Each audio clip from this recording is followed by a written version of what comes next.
మీ ముఖానికి నేరుగా నిమ్మకాయ అప్లై చేస్తున్నారా? అయితే జాగ్రత్త, మీరు చాలా డేంజర్ లో ఉన్నారు. మగవులు అందాన్ని కాపాడుకోవడానికి రకరకాల ప్రయత్నాలు చేస్తారు. అందులో కూడా ముఖం కాంతివంతంగా మచ్చలు లేకుండా చేయడానికి అనేక రకాల రెమెడీస్ ని అనుసరిస్తుంటారు. కానీ చర్మానికి ఇలా ప్రతిదీ అప్లై చేసే ముందు వాటి వల్ల ఎదురయ్యే లాభాలే కాదు, దుష్ప్రభావాలు కూడా తెలుసుకోవాలి. ఇందులో నిమ్మకాయ ముఖ్యమైనది.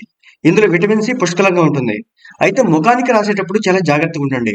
నిమ్మకాయను ముఖానికి ఎల్లప్పుడూ నేరుగా అప్లై చేయకూడదు. ఇలా చేస్తే చర్మం పాడయ్యే అవకాశం ఎక్కువగా ఉంటుంది. కాబట్టి ఇది ఎలాంటి చర్మ సమస్యను కలిగిస్తుందో ఇప్పుడు చూద్దాం. నిమ్మకాయల్లో విటమిన్స్ పుష్కలంగా ఉంటాయి.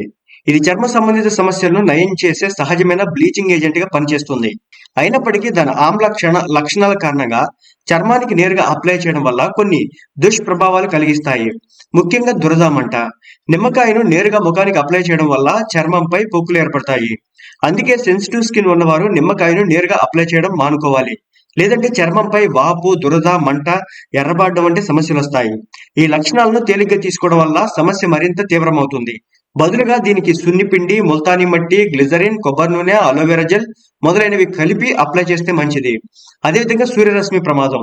నిమ్మకాయను నేరుగా చర్మానికి రాసుకుంటే చర్మం చాలా సున్నితంగా మారుతుంది. దీంతో సూర్యరశ్మికి చర్మం బహిర్గతం చేసినప్పుడు వేగంగా వడదెబ్బకు గురవుతుంది. ఇది హైపర్ పిగ్మెంటేషన్ కూడా కారణమవుతుంది. కాబట్టి నిమ్మరసాన్ని నేరుగా చర్మంపై రుద్దకూడదు. నెక్స్ట్, చర్మం pH స్థాయిలు. నిమ్మకాయల్లో ఆమ్లతత్వం అధికంగా ఉంటుంది. కాబట్టి మీరు దీన్ని నేరుగా చర్మంపై అప్లై చేయడం వల్ల pH బ్యాలెన్స్ చెదిరిపోతుంది. దీనివల్ల చర్మంలో రకరకాల సమస్యలు మొదలవుతాయి. అలాగే ఇది చిన్న వయసులోనే ముడతలకు కారణమవుతుంది. ఇవన్నీ మొటిమల సమస్య పెంచి తద్వారా చర్మంపై నల్లటి మచ్చలు ఏర్పడడానికి కారణమవుతాయి.